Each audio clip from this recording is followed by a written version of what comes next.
Pedimos de su amabilidad para ingresar al auditorio y poder continuar, por favor, con el siguiente panel.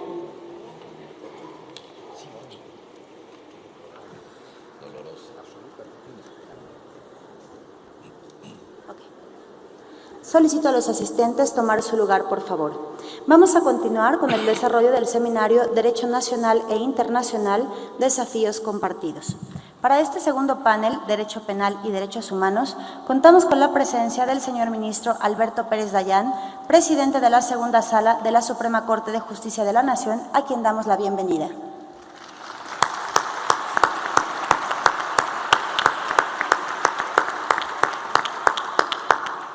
Asimismo, nos acompaña el juez Eugenio Raúl Zaffaroni, integrante de la Corte Interamericana de Derechos Humanos.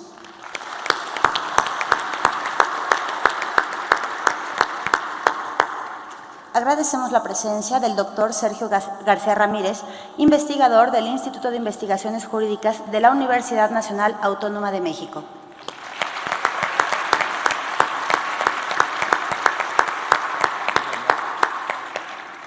Para moderar este segundo panel, agradecemos la presencia del magistrado Juan José Olvera López, titular de la Unidad para la Consolidación del Nuevo Sistema de Justicia Penal en el Poder Judicial de la Federación, a quien damos la bienvenida y cedemos el uso de la voz.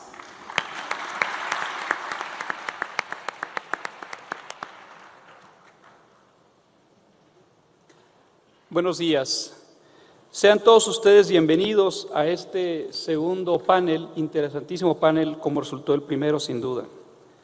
Agradezco a las honorables Cortes Interamericana de Derechos Humanos y de la Suprema Corte de Justicia de la Nación en México por concederme este altísimo honor de moderar este panel. Comparto la emoción de cientos de personas que se encuentran aquí presentes por compartir la mesa con estas egregias figuras. Durante los últimos 20 años, el sistema continental experimenta un ambiente de efervescencia en la justicia penal. Al igual que muchas naciones al sur de México, en la última década, aquí se está realizando, en esta materia, el cambio más importante desde que se constituyó como nación independiente. El nuevo sistema que se está implementando tiene como una de sus características más importantes la de avenirse mejor con los actuales estándares de los derechos humanos, establecidos principalmente por las Cortes nacionales e internacionales. Hoy tendremos el privilegio de escuchar a tres de las voces vigentes más autorizadas en Latinoamérica, no solo porque en diferentes momentos han sido juzgadores de esos tribunales, sino porque desde décadas atrás vienen forjando desde la primera línea, desde nuestro continente para el mundo entero, la doctrina que cimenta el anhelado encuentro de la justicia penal con los derechos humanos. Sin más, iniciamos con la participación de don Sergio García Ramírez, de quien haré un apretadísimo extracto curricular. Es investigador del Instituto de Investigaciones Jurídicas y profesor en la Facultad de Derecho de la UNAM. Es investigador nacional emérito en el Sistema Nacional de Investigadores. Fue juez y presidente de la Corte Interamericana de Derechos Humanos. Se desempeñó como Procurador General de la República y del entonces Distrito Federal, secretario de Trabajo y Previsión Social, presidente fundador del Tribunal Superior Agrario, consejero electoral en el Instituto Federal Electoral, presidente de la Comisión de Reclusorios del Distrito Federal, subsecretario en las Secretarías de Patrimonio Nacional, Gobernación, Educación Pública y Patrimonio y Fomento Industrial, y presidente fundador del Instituto Nacional de Ciencias Penales. Como académico ha impartido cursos y conferencias en universidades y otras instituciones tanto en América como en Europa. Es autor de más de 50 libros y numerosos artículos de investigación, docencia y divulgación, publicados en México y en el extranjero. Es doctor y licenciado en Derecho por la Universidad Nacional Autónoma de México, con mención magna cum laude y honorífica respectivamente, pero sobre todo es una personalidad reconocida ampliamente desde el inicio de esta semana, de esta extraordinaria semana, desde la inauguración misma, fue reconocido como juez, siempre juez presidente de la Corte Interamericana de Derechos Humanos, y se ha recurrido históricamente, décadas atrás, seguramente desde que muchos de los aquí presentes nacieran, como una persona que ha venido forjando al derecho penal y a los derechos humanos en Latinoamérica. Don Sergio, muchas gracias.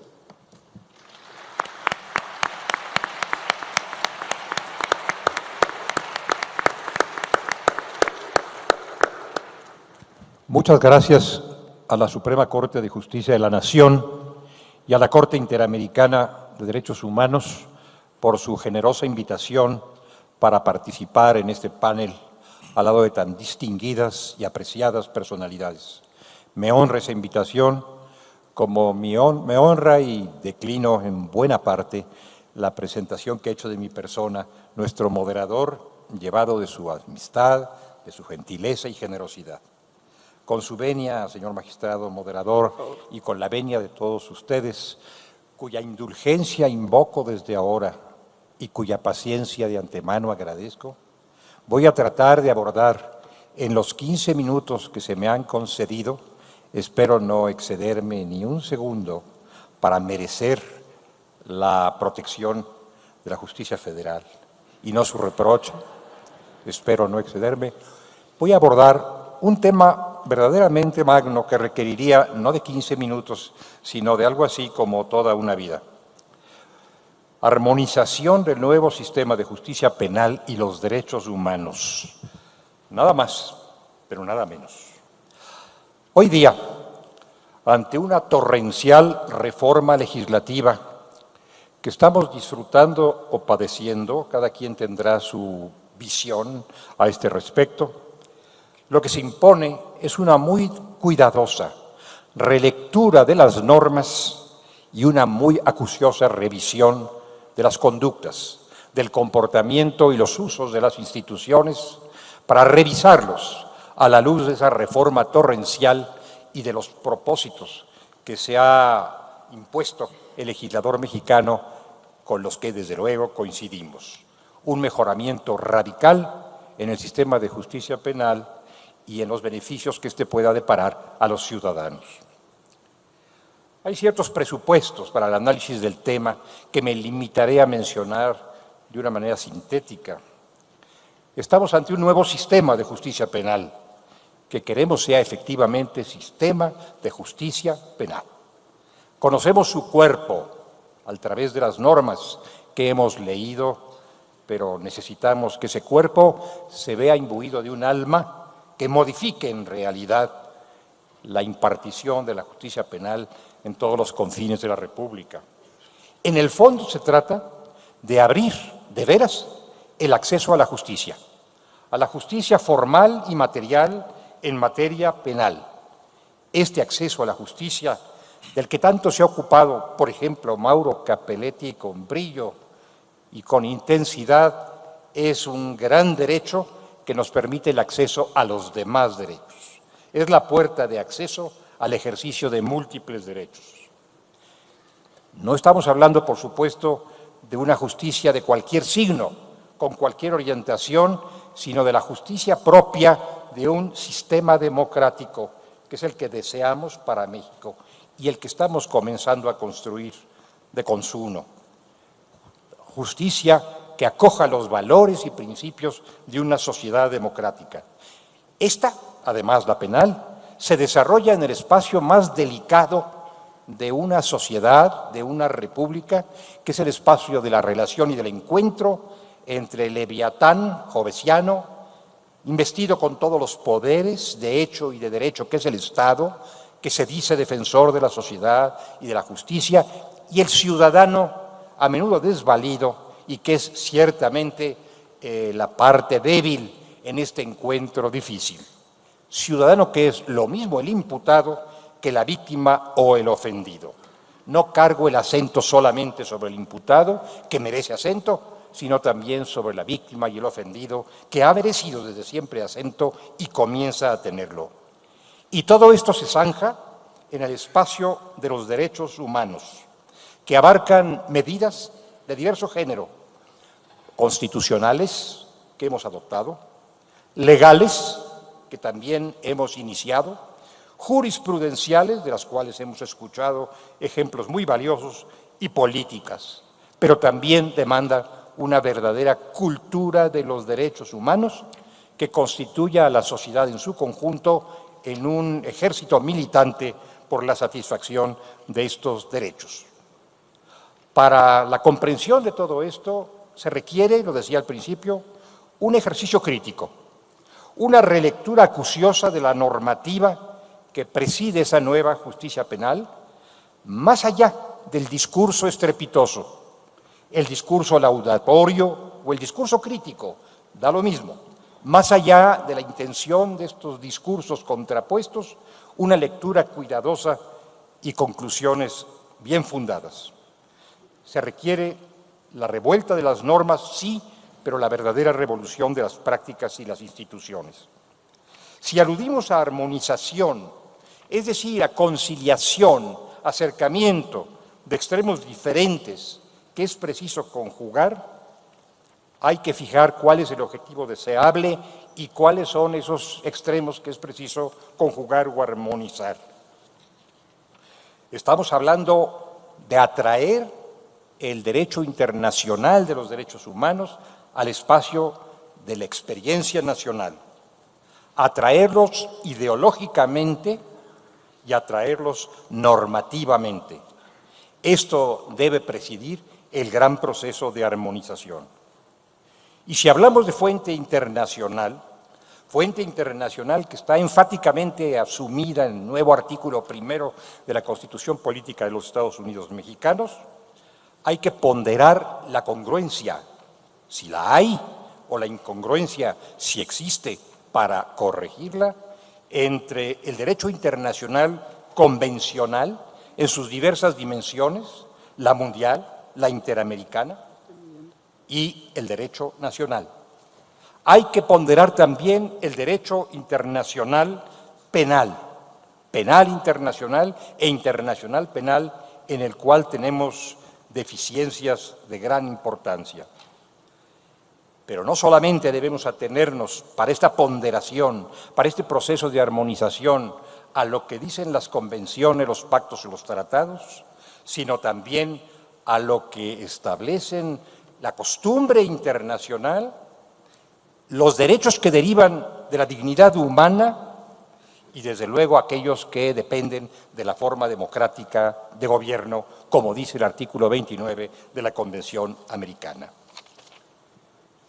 El horizonte en el que se tiene que manifestar esta armonía es todo el ancho mundo, el ancho universo del sistema penal en su conjunto.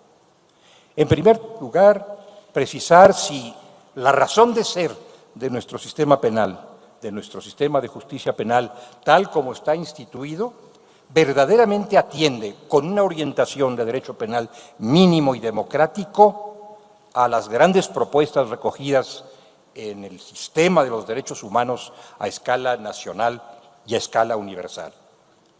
Debemos preguntarnos por la tipificación que hemos realizado a través de nuestras numerosas disposiciones en esta reforma torrencial.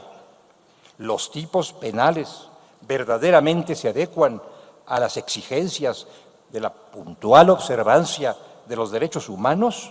¿O hemos incurrido, como creo que hemos incurrido, en desmesura, generando tipos excesivos con características que no siempre son plausibles? También debemos preguntarnos por la armonización entre esta normativa internacional y sus intenciones y la caracterización del delincuente.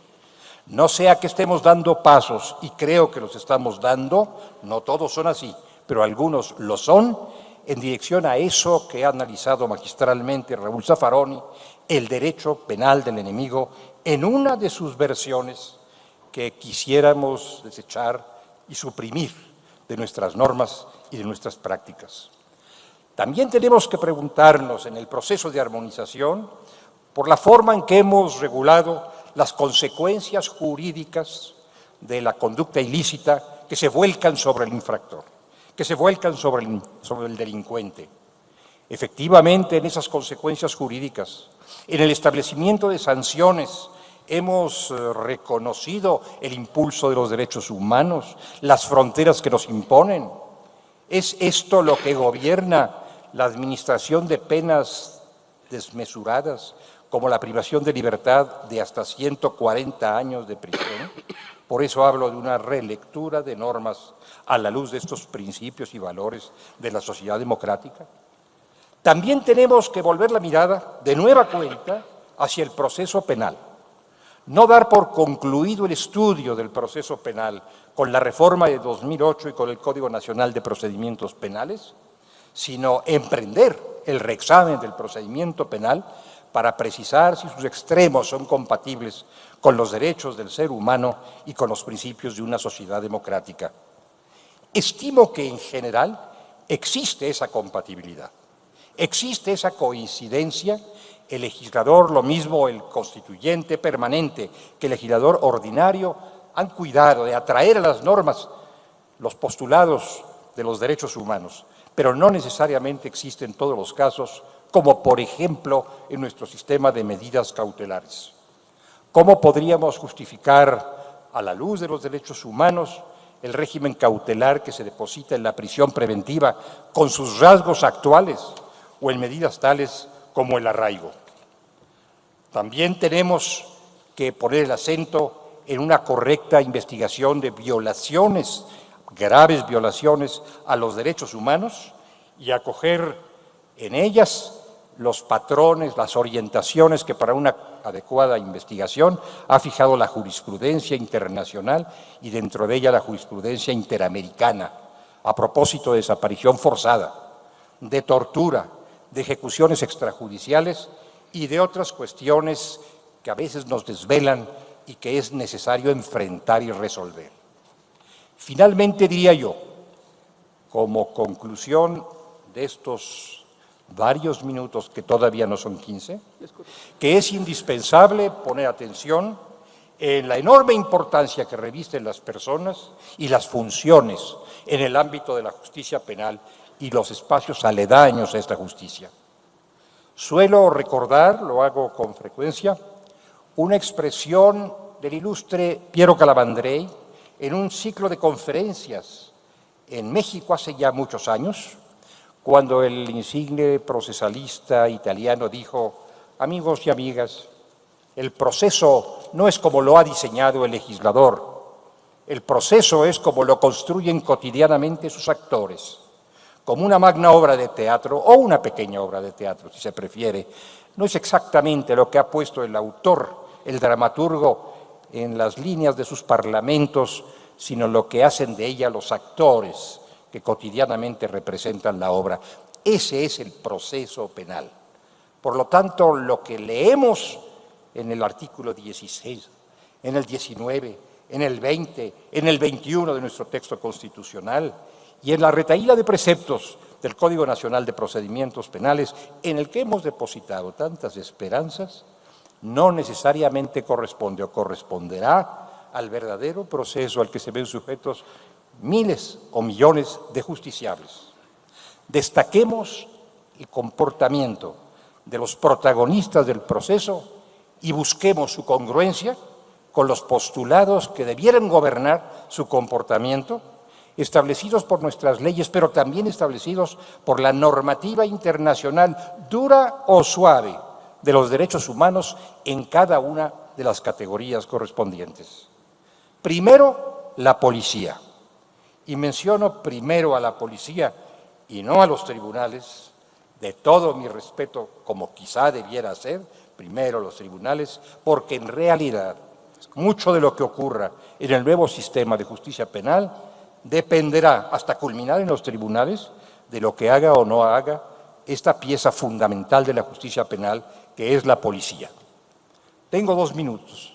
En estos 2 minutos que me restan, mencionaré, además de policía, la conformidad que debía existir en el comportamiento de los tribunales, evidentemente, con los nuevos jueces, con las nuevas figuras, control y ejecución, del Ministerio Público como magistrado de la legalidad, que sufre cierto perjuicio, cierto desdoro en el desbordante principio de oportunidad que consagra nuestro Código Nacional de Procedimientos Penales.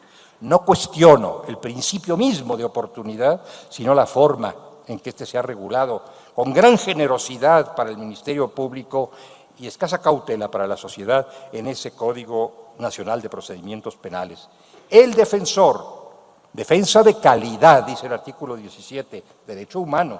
Defensa adecuada, dice el artículo 20, derecho humano. Pregunta, ¿estamos formando, tenemos ya los profesionales públicos o privados que pueden proveer esa defensa de calidad, esa defensa adecuada? El asesor, un nuevo personaje en el escenario del proceso penal, el perito, el supervisor, el ejecutor, los facilitadores, en fin, el sinnúmero de personajes que intervienen construyendo cotidianamente desde los recintos de la policía hasta los sitios más altos de la administración de justicia, tan respetada y respetable, lo subrayo, construyendo cotidianamente, digo, el nuevo sistema de justicia penal. Tenemos que encontrar la armonización, dice el rubro de mi ponencia, entre todo eso que pasa, mucho de lo cual debe seguir pasando y otro no debe seguir pasando, en la justicia de todos los días, en la justicia nuestra de todos los días y los postulados que en materia de derechos humanos consagra nuestra Constitución y una gran suma de preceptos duros o suaves del organismo de la orientación internacional, mundial o regional sobre derechos humanos. Es esta, me parece, la armonización que debemos conseguir y para hacerlo amerita una profunda, cuidadosa y cotidiana reflexión, un escrutinio sostenido y crítico a propósito de la justicia que vaya remodelando nuestra justicia y vaya incorporándolo en el rumbo, en el camino que ha deseado la nación mexicana cuando con esperanza se lanzó a esta gran reforma de la Constitución y de la ley secundaria. Estamos en tiempo, ¿verdad? Es correcto. Estamos en tiempo de reforma. Muchas gracias. Gracias.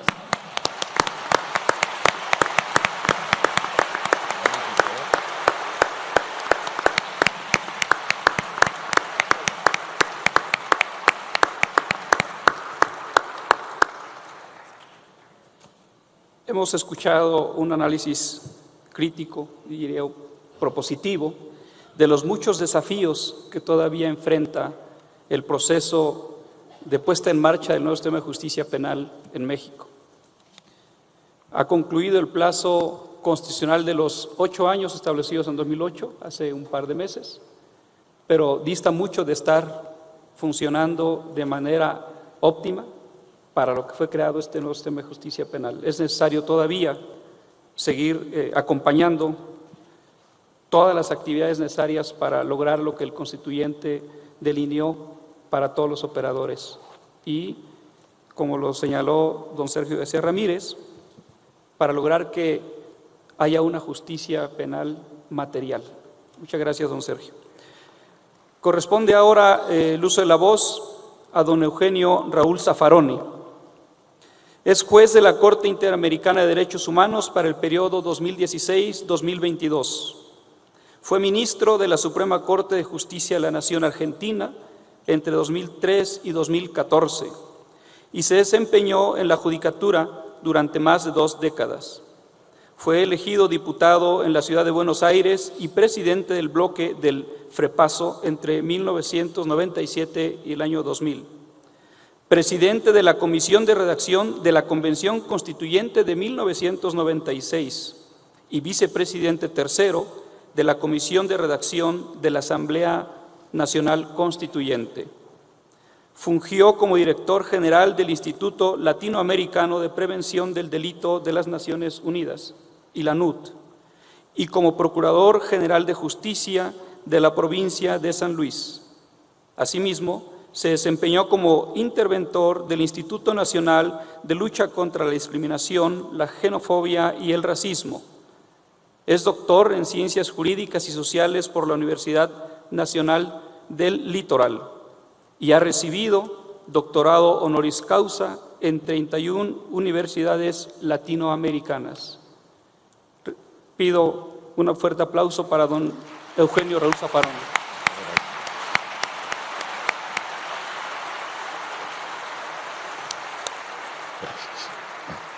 Queridas amigas, amigos, ante todo, muchísimas gracias por la presencia de todos, muchísimas gracias a la Suprema Corte de Justicia de México por esta hospitalidad que nos ha brindado, esta generosa hospitalidad que nos ha brindado, y muchísimas gracias porque la completa ahora permitiéndome el honor de compartir esta mesa con un magistrado, con un distinguido ministro de la Corte y sobre todo con mi querido amigo, no digo viejo amigo, sino querido amigo Sergio García Ramírez, con quien nos conocemos desde los tiempos del maestro Alfonso Quirós Cuarón. Pero sobre todo lo que les agradezco es que esta invitación me permite volver a mi querido México, del cual creo que nunca me he ido del todo. Bueno,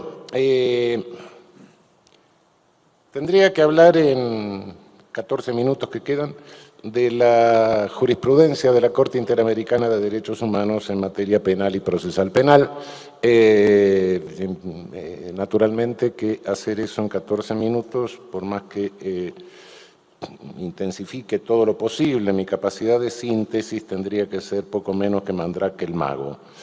En la jurisprudencia de cualquier tribunal colegiado, a medida que se va creando el cuerpo jurisprudencial, van surgiendo sentencias que son señeras, lo que podría decir sentencias maestras, y hay algunas de estas sentencias que marcan una división de aguas, es decir, que prácticamente derraman teoría o posición sobre todas las demás. En concreto me voy a ocupar de una que creo que es, a mi juicio, la más importante en materia penal en la historia de la jurisprudencia de la Corte Interamericana de Derechos Humanos, que concretamente es el caso Fermín Ramírez versus Guatemala del año 2005. Paso por alto, el caso Fermín Ramírez presentaba varios problemas. Los más gruesos era un problema de congruencia, es decir, el supuesto fáctico por el cual se había llegado al pleno, a la discusión en juicio, no era el supuesto fáctico por el cual se había condenado a Ramírez. Pero dejo este problema de lado, que me llevaría a exceder el tiempo, y me centro en otro, que es el fundamental y que creo que es el que separa aguas, como dije hace un momento. Ramírez había sido condenado en Guatemala en función del artículo 132 del Código Penal guatemalteco, que sancionaba el homicidio calificado o el asesinato con pena de prisión, pero que en caso de mayor peligrosidad imponía la pena de muerte. Y había sido condenado efectivamente a pena de muerte, se habían agotado todos los recursos internos, de modo que había quedado expedita la vía internacional.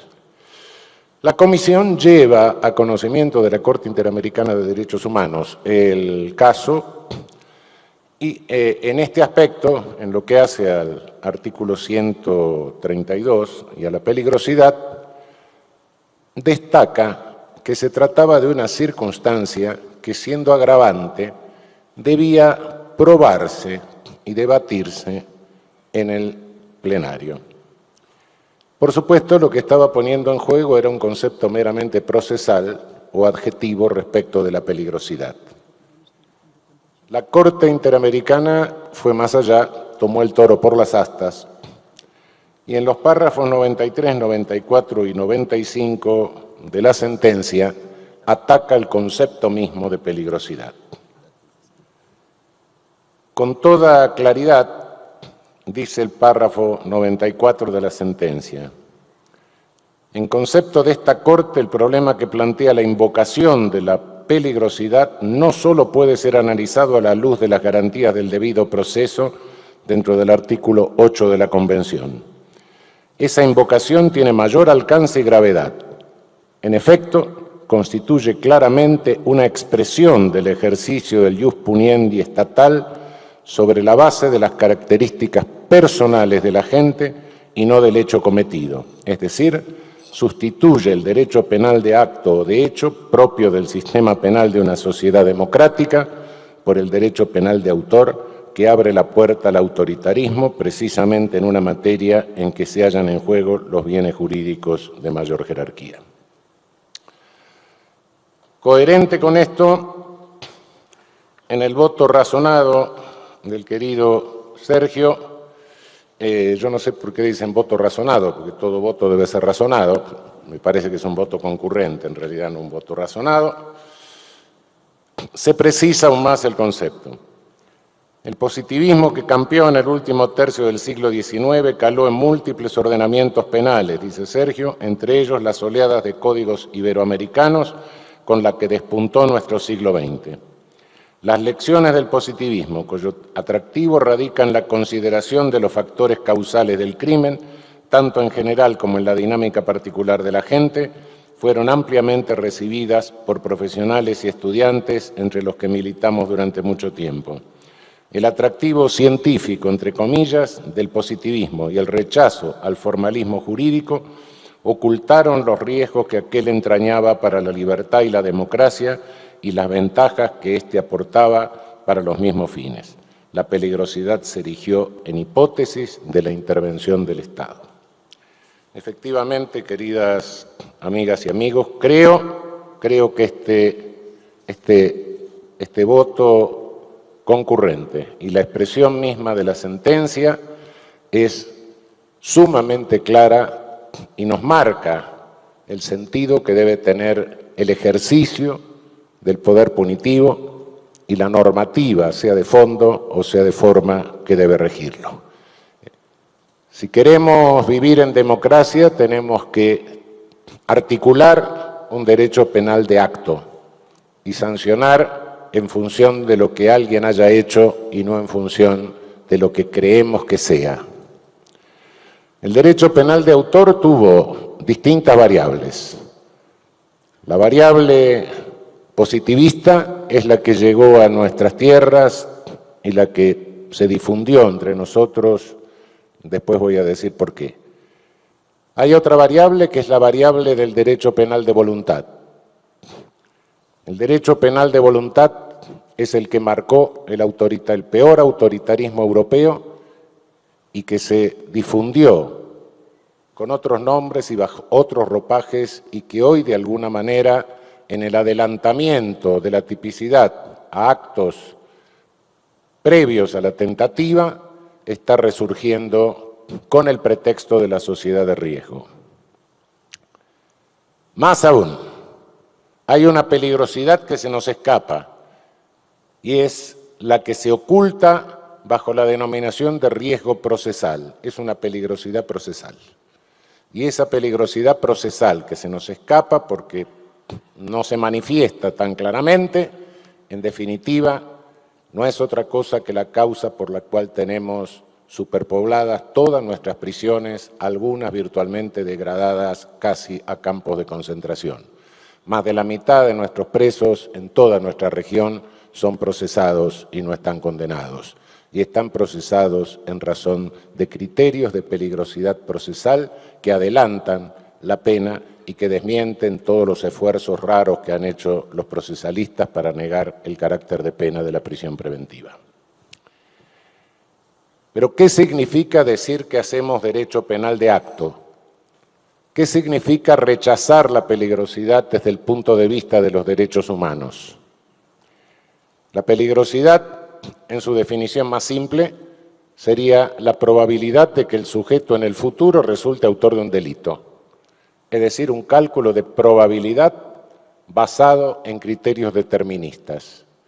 El ser humano es un aparato más complicado que el resto de lo que hay sobre este planeta y en consecuencia es una cosa más entre las cosas que conforme a su determinismo puede ser más o menos peligrosa. Desaparece la persona humana, se cosifica el ser humano, desaparece el concepto de persona como ente con conciencia, con autonomía moral. No se reprocha el ejercicio de la autonomía moral, sino que se sanciona un supuesto determinismo, como se puede encerrar a un animal en el zoológico, como se puede neutralizar cualquier fuerza de la naturaleza. El concepto de persona es básico en los derechos humanos. En definitiva, si tendríamos que sintetizar al máximo lo que significan los derechos humanos, lo podemos sintetizar en aquella fórmula desde 1948, todo ser humano es persona y por ende tiene que ser respetado y tratado como persona. Es lo que todavía no hemos logrado, pero es el norte, la brújula, que en el avance de la realización de los derechos humanos nunca podemos perder de vista. Concretamente y para América Latina, ¿qué significa una sentencia de una Corte Interamericana que para nuestros países rechaza definitivamente el concepto de peligrosidad? Cuidado, esto debe ser tomado con calma porque el discurso penal es bastante perverso. Y en las décadas últimas, aunque pocos hablan de peligrosidad, se habla muchas veces de una culpabilidad que se la construye tan artificialmente que en definitiva oculta o disfraza un criterio de peligrosidad. Culpabilidad de acto, conforme al ámbito de autodeterminación con que el sujeto pudo actuar en el caso concreto y conforme a las condiciones sociales, cosa que tenemos que tener muy en cuenta en nuestras sociedades altamente estratificadas. El concepto de peligrosidad se enmarca históricamente y filosóficamente en la idea spenceriana del imperialismo británico. Idea de reduccionismo biológico, idea de racismo, idea que fue recibida en nuestra América Latina por todas nuestras élites y oligarquías del tiempo de las repúblicas oligárquicas. Era la idea que justificaba que las minorías oligárquicas y terratenientes de nuestros países pudiesen ejercer el poder sobre una masa supuestamente no evolucionada, racialmente aún inferior, que iba a progresar con la tutela de los iluminados. Eso se expandió por toda América Latina, desde el porfiriato mexicano a la oligarquía vacuna argentina, desde el patriciado peruano a la República Bella brasileña. A lo largo y a lo ancho de América Latina nos cubrimos de constituciones que respondían a discursos liberales. Pero las élites arrastraron por el fango las ideas del liberalismo y se hicieron spencerianas y racistas. En la combinación de médicos y policías nos salió el positivismo penal rápidamente acogido en todos nuestros países. Si vemos incluso los orígenes de nuestra criminología latinoamericana, José Ingenieros en la Argentina, Raimundo Unina Rodríguez en Brasil, terribles racistas. Las cosas que han escrito realmente espantan. Y sin embargo, uno de ellos era socialista. Ese era el paradigma de la época, ese era el paradigma de hace 100 años, cuando empezaron a colapsar nuestras repúblicas oligárquicas con la Revolución Mexicana. Es muy importante aclarar esto en México, porque nos ha pasado a lo largo de toda nuestra legislación penal.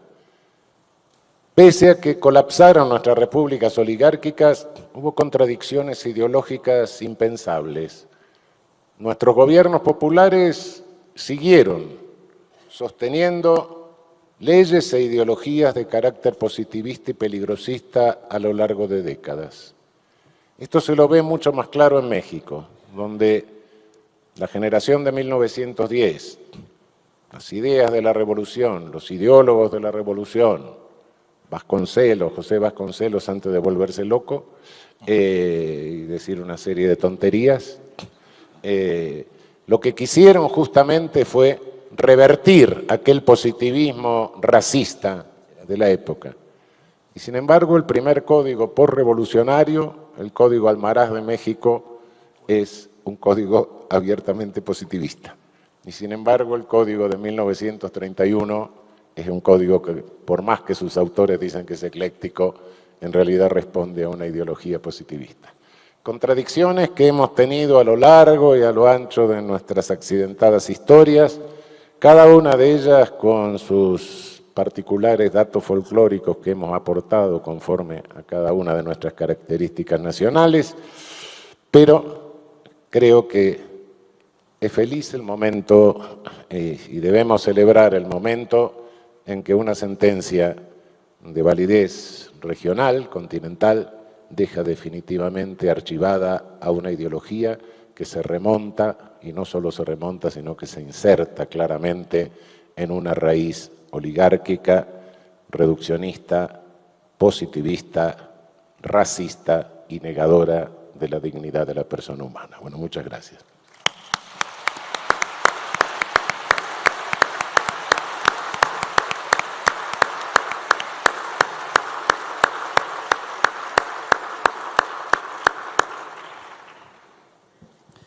Por razones de tiempo y solo de tiempo, hemos escuchado una muestra, solo una muestra, de que en las Cortes, en este caso en la Corte Interamericana, se hace doctrina penal, pero a través del riguroso cauce de los derechos humanos. Y muy lejos de otras razones, como la desgastada de razón de Estado, que ha permeado en algunas épocas de nuestra historia. Hemos escuchado una pieza maravillosa que nos invita es una invitación sugerente para leer más las sentencias de las Cortes. Escuchamos los datos de una de ellas y, como ustedes saben, en el desarrollo de cada resolución de la Corte Americana se van citando los precedentes, de modo que se puede hilvanar muy bien un estudio tan profundo como del que aquí hemos escuchado una magnífica muestra. Don Eugenio, muchas gracias. Corresponde el turno ahora a don Alberto Pérez Dayán. Es ministro de la Suprema Corte de Justicia de la Nación desde el año 2012 y presidente de la Segunda Sala del Alto Tribunal para el periodo 2015-2016. Se desempeñó como magistrado en el 7º Tribunal Colegiado en materia administrativa del primer circuito. Antes fue juez primero de distrito en el estado de Yucatán, 5º de distrito en materia penal en el Distrito Federal, magistrado del primer Tribunal Colegiado del 14º Circuito y magistrado del 8º Tribunal Colegiado en materia civil del primer circuito. Es doctor en Derecho por la Universidad Nacional Autónoma de México, habiéndose graduado con mención honorífica. Señor ministro, muchas gracias. Un aplauso, por favor.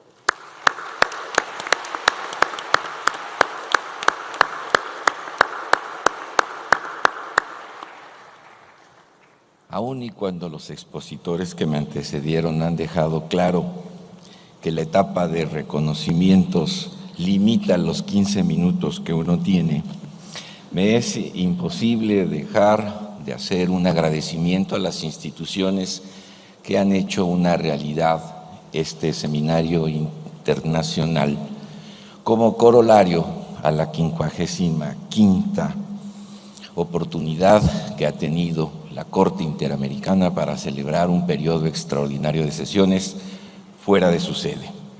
Bajo esa perspectiva, mi agradecimiento entonces radica en la oportunidad que se me ha brindado para compartir algunos temas de interés general con tan brillantes personalidades como lo son el doctor Sergio García Ramírez y el juez Raúl Zaffaroni, a quienes le extiendo mi más importante reconocimiento. El caso que se me concede para la reseña implica el tratar los tópicos que han resultado paradigmáticos en el proceso penal mexicano. Y es que, sin duda, a partir de 2011, la elaboración de criterios en esta materia, como en todas las que se relacionan con los derechos humanos, ha encontrado una modificación sustantiva sin precedente alguno en la historia jurídica de nuestro país. Ya en la anterior exposición, el comisionado Orozco Enríquez se refirió con toda precisión a lo que denominamos el caso Pabellón 13, en donde, a propósito de la complementariedad que nos ofrece el Pacto de Derechos Económicos, Sociales y Culturales o Protocolo de San Salvador, hizo que la Suprema Corte, a través de una sentencia, extendiera el derecho a recibir el máximo nivel de protección a la salud a quienes padecen el síndrome de inmunodeficiencia, obligando en esta interpretación extensiva de carácter social y protector a que las autoridades administrativas pudieran proveer la atención máxima para quienes en este sentido se ven afectados por este síndrome. Oportunidad que le dio a la Suprema Corte de incidir en las políticas públicas de salud en vista del cumplimiento de los compromisos adquiridos por el Estado mexicano en esta materia. De suerte que si nos atenemos al título de la plática, que no es más que una reseña, casos paradigmáticos del ejercicio del control, casos paradigmáticos de protección de derechos humanos en procesos penales en la Suprema Corte, encontraremos infinidad de precedentes, todos ellos de una gran importancia. Cito algunos: acceso a la tutela jurisdiccional efectiva tratándose de personas indígenas, actos de tortura, obligaciones positivas adjetivas que debe cumplir el Estado mexicano, impartición de justicia con perspectiva de género, obligaciones que debe cumplir el Estado mexicano, interés superior del menor tratándose de procedimientos jurisdiccionales, tortura en su vertiente de violación sexual, tortura y sus consecuencias en el proceso penal, violencia contra la mujer, debido proceso, presunción de inocencia, oportunidad probatoria, derecho a la defensa adecuada, principio de interpretación más favorable. Como ven ustedes, la materia es muy vasta. Tratar de hacer una reseña de los criterios más sobresalientes implicaría, como bien aquí ya se dijo, no 15 minutos, días y días de discusión sobre su alcance y aplicación en nuestro sistema. Bajo esa perspectiva tomé la decisión de traer a ustedes la reseña de un caso que puede involucrar distintas materias y que nos puede mostrar un ejercicio deliberativo de cómo los derechos humanos pueden incidir no solo específicamente en el tema de los derechos humanos, su adecuación e impacto en los procesos penales, sino cómo la interacción de otras ramas del derecho pueden en sí y en global darnos un resultado muy positivo en la misión que hoy todos tenemos de maximizar el goce y efectividad de estos derechos. Me refiero al tema conocido como geolocalización y datos estructurados. Espero que los 10-12 minutos que me quedan sean suficientes y la claridad también para poderlos invitar a esta reflexión. Esto surge de un caso traído al conocimiento de la Segunda Sala de la Suprema Corte sobre la interpretación y probable inconstitucionalidad o inconvencionalidad de 2 artículos de la Ley Federal de Telecomunicaciones y Radiodifusión, específicamente relacionados con lo que entendemos por geolocalización y datos estructurados. En este asunto se encuentran vinculados en una balanza los derechos humanos a la intimidad y la inviolabilidad de las comunicaciones frente a otros de igual o mayor relieve, que son la protección del derecho de las víctimas frente a actos delictivos y, más importante que esto, la efectividad de la acción de la justicia en su persecución y castigo. Como todos hoy sabemos, el avance tecnológico ha proveído de herramientas de comunicación a la humanidad que son altamente efectivas. Sin embargo, en el sentido positivo, estas herramientas que nos acercan de una manera muy propia y efectiva entre los seres humanos también pueden ser utilizadas para la comisión de delitos.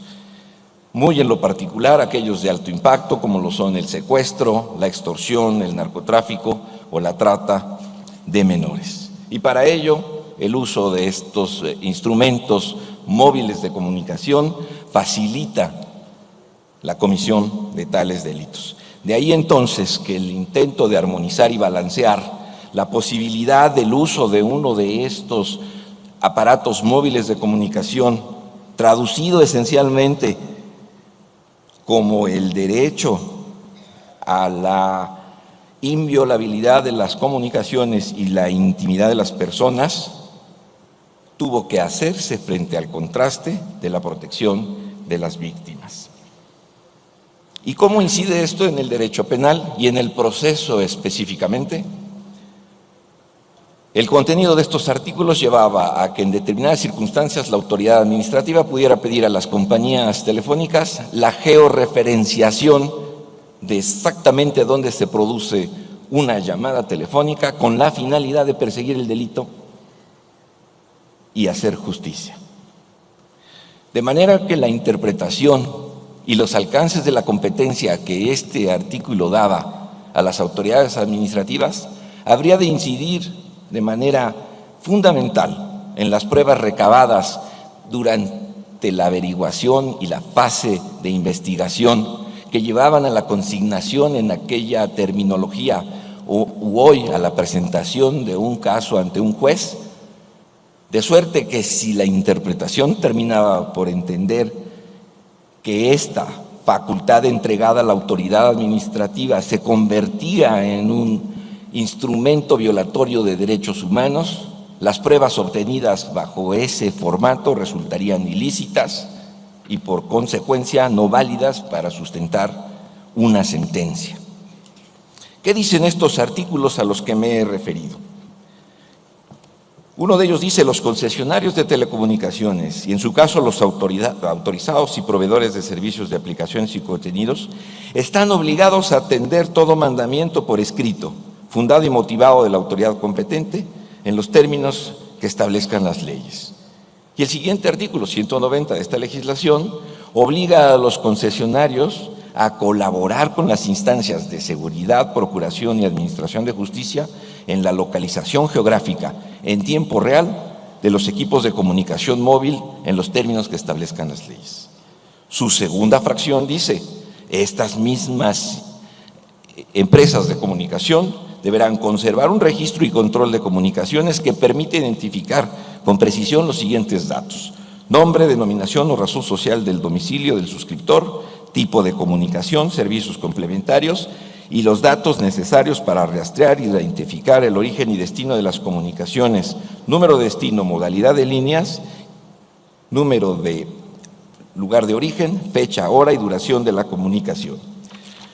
Esto inmediatamente se relaciona con el tema de la intervención de las comunicaciones, que como bien todos sabemos, solo pueden ser autorizadas por un juez. El primer contraste era: si la ley autoriza a quienes ejercen las facultades y competencias de la investigación, que no son jueces, a pedir esta información, hasta dónde se viola la disposición constitucional que logra o que insiste en hacer intervenir a un juez para que estos datos sean proporcionados. En el primer caso de los señalados, la geolocalización, la oportunidad de conocer en tiempo real desde dónde se está produciendo una llamada. Y la otra, la posibilidad de tener acceso a datos estructurados que, como la ley indica, hasta 2 años nos pueden señalar quién genera la llamada, qué duración tuvo, a qué otro lugar se hizo y cualquier otro dato que la propia ley contenga. ¿Hasta dónde entonces era necesaria la participación del juez en estas circunstancias? Primer punto, geolocalización. Si entendemos que geolocalizar supone referenciar en un punto determinado de dónde se produce una llamada con la cual se está cometiendo un delito, podríamos entender que este incide en la esfera jurídica de las personas en abstracto. Bajo esa perspectiva, la Suprema Corte tuvo de hacer un examen conforme a los lineamientos de la propia Constitución y determinar, primero, entregada esta facultad a la autoridad administrativa, ¿se persigue un fin legítimo? Se dijo sí, porque a través de ella se tiene una respuesta inmediata para poder proteger la vida e integridad de las personas como valor supremo a cargo del Estado mexicano. La celeridad supone que sea la propia autoridad administrativa la que hace la solicitud sin pasar por un juez, pues el tiempo de respuesta a una circunstancia como estas es verdaderamente corto, no más de 10 minutos. Bajo esta perspectiva, la única justificación que permite que la autoridad administrativa sea quien se dirija a la compañía que tiene la posibilidad de hacer la georreferenciación para provocar la reacción inmediata de la autoridad es que solo se podrá solicitar cuando se presuma que existe un peligro para la vida o integridad de las personas. De ahí que la celeridad justificó que ésta se entregara específicamente a la autoridad administrativa. ¿Es idónea? Se determinó que es idónea, pues precisamente con ella es que el empleo de la tecnología adecuada nos podrá llevar a una eficaz investigación y persecución más allá de los métodos tradicionales. Es entonces la oportunidad y su valor la que justifica su idoneidad. ¿Es necesaria? Desde luego que es necesaria, pues sin este instrumento no se alcanzaría la finalidad, como lo es la geolocalización del lugar en el que se genera una llamada y donde posiblemente se encuentre una víctima. Finalmente, ¿resulta proporcional? Evidentemente resulta proporcional. Y resulta proporcional, pues con ello no se está violando ni la intimidad ni el derecho a la comunicación de las personas, pues no se está buscando a una persona en lo específico, sino solo desde donde se genera a través de un aparato telefónico una llamada. No tiene un destinatario específico que pudiera alegar derecho a la intimidad o al derecho a la comunicación. Esta es la primera conclusión que se obtiene de esta sentencia. Bajo la perspectiva de la geolocalización, no es necesario acudir ante un juez para solicitar el posicionamiento desde donde se genera una llamada con motivo de un acto delictivo que pueda poner en peligro la vida o la integridad de las personas. De ahí que la conclusión es que, escrita como se encontraba, era perfectamente constitucional en tanto se entendiera referida a la conducción del Ministerio Público con la fundamentación y motivación respectiva frente a la empresa telefónica.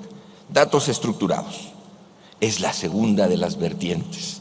Datos estructurados implica no solo la georreferenciación de dónde se genera una llamada. Estos son sistemas que permitan la consulta y entrega de muchísimos otros datos que corresponden ya más a cuestiones propias de la persona, como ya lo indicamos. Las reitero. En el caso concreto, nombre, denominación o razón social y domicilio del suscriptor, tipo de comunicación, datos necesarios para rastrear, identificar el origen y destino, fecha, hora y duración de cada comunicación, obligación que se impone por 2 años a las empresas telefónicas para conservar esta información y que pueda ser entregada a las autoridades mediante un registro y control de todos estos datos. ¿Y qué se dijo en este punto? La conservación y entrega de estos datos, a diferencia de la geolocalización, para poder ser constitucional, tiene que partir de ideas distintas que la primera. En este caso, la interpretación que se hizo de la norma llevó a entender que no corresponde exclusivamente a la autoridad administrativa la obtención de esta información, sino que la participación del juez es fundamental, pues esta ya implica información suficiente como para establecer todo un patrón que nos determine posibles violaciones a la intimidad y al derecho de comunicación entre las personas.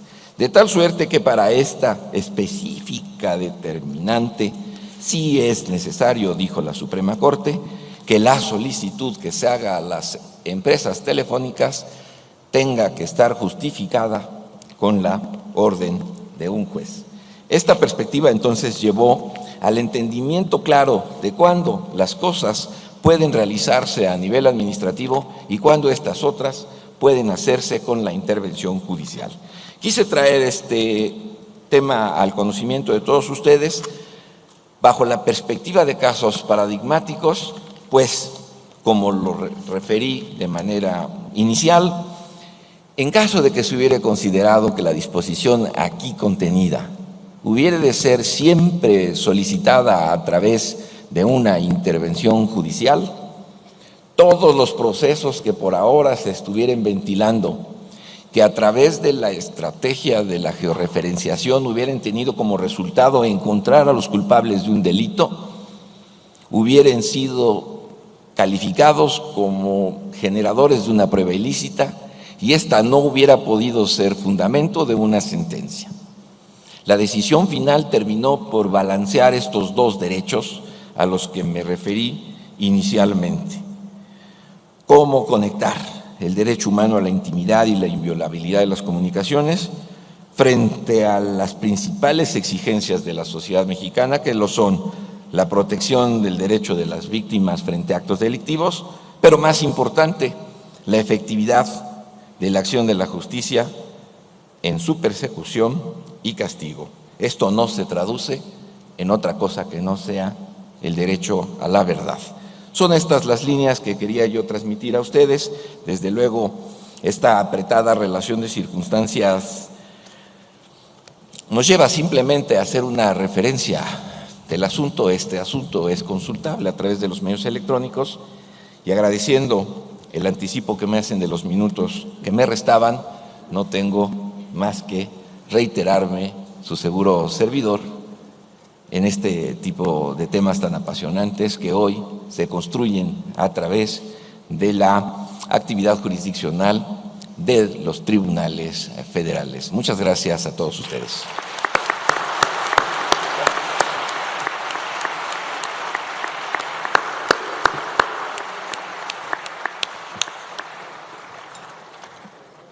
También por razones de tiempo hemos escuchado otra magnífica muestra de los casos en los que la Corte Nacional ya está acompañando la implementación de un nuevo sistema de justicia penal. En casos en donde los derechos hoy vigentes del imputado, pero también el interés de la sociedad y sobre todo de la víctima, requieren de hilvanar criterios más finos en donde se logre un feliz encuentro de todos los involucrados. Los desafíos compartidos de las Cortes Nacional e Interamericana es establecer criterios que, fieles a los derechos humanos de todos los involucrados, hoy destacadamente la víctima, hagan eficiente este reciente sistema de justicia. El desafío de todos nosotros, de todos los aquí presentes, es al menos estar al tanto de esos estándares dentro de los que debemos conducirnos para sumar a este sistema cuando seamos llamados a participar en esta área del Estado de Derecho, que es la justicia penal. Por razones de tiempo, agradecemos su atención.